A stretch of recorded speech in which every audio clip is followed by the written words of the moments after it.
couple of years into its life cycle, this badge is now cooler than ever and even has its own built-in hotspot. Let's explore the 2020 Toyota CHR.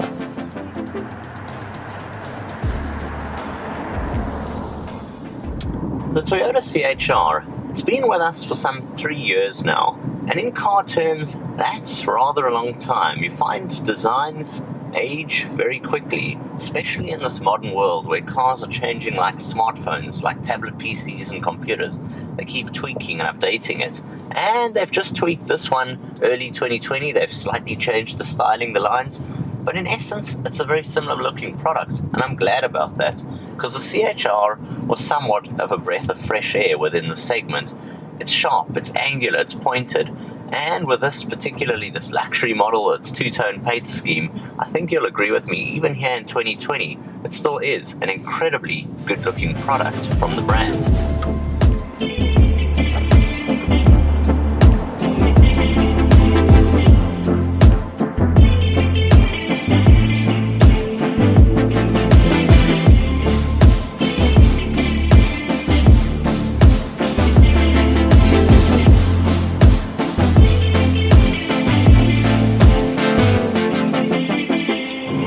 So it's a compact crossover. It packages what is a practical car, but it does it with style, gracefulness, and elegance. Toyotas often tend to be vehicles which shy more on the side of conservative, but this is something a bit different. It's got those sharp diamond-inspired lines, even here in the interior. You've got this very cool pattern on the doors. You've got these angular-looking racing-style seats. You've got the sharp lines on the dashboard, particularly here on this luxury trim. I love the contrast leatherwork and the stitching, and you're getting a lot in the way of features with this latest generation CHR. For example, here on this luxury model, I got push-button start, blind spot assist in the mirrors. I've got self-park functionality. Up front here, a large media system with Android Auto, Apple CarPlay, voice assistant, Bluetooth. I've got climate-controlled air conditioning, and here on this cool Cape winter's day, I've even got seat heaters. What more could you ask for? In terms of the overall drive, you also find it's a very, very smooth and comfortable place to be seated. All powered by Toyota's 1.2-litre turbocharged motor.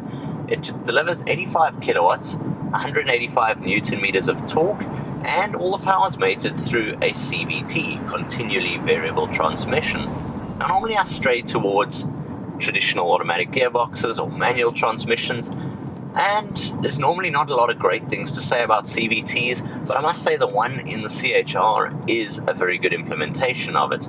You don't find it's hunting for gears, or it seems to be going up and down and moving around. It's just a smooth place to be seated. You couple all of this with the overall comfort of driving the CHR, and you find it steamrolls over bumps. You've got a great overall expansive view up ahead. The dashboard feels far from you, but yet you've got quite a cosseted cocoon feel with this black roof lining, and the overall sporty looks and design are continued into what is an enjoyable car to drive.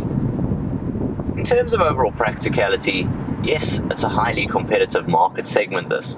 The compact crossover, or more mid-sized crossover as it sits in, is a place with a lot of choice and options, and some vehicles out there will offer bigger interiors or bigger boots, but you find with its sloping roofline, its stylish design, it still manages to package impressive practicality. You've got seats which drop flat, a boot which measures in at 385 litres in capacity, and even with me seated back there, despite being around 6 foot in height, yes, I've got a little bit of compromised headroom, but it's still a place that I could sit rather comfortably. Put all of this together in a vehicle which comes in at around 500,000 Rand, and I think what Toyota have delivered here is a car which is incredibly stylish to look at, very premium in terms of the feel, build, and features, and one which really holds its own. You couple this with the overall peace of mind and the overall confidence you get from a Toyota product, and I think in keeping with the brand's slogan, it really does lead the way. From me, Jason of TechnoBok, until next time, I'll see you guys soon. Cheers for now.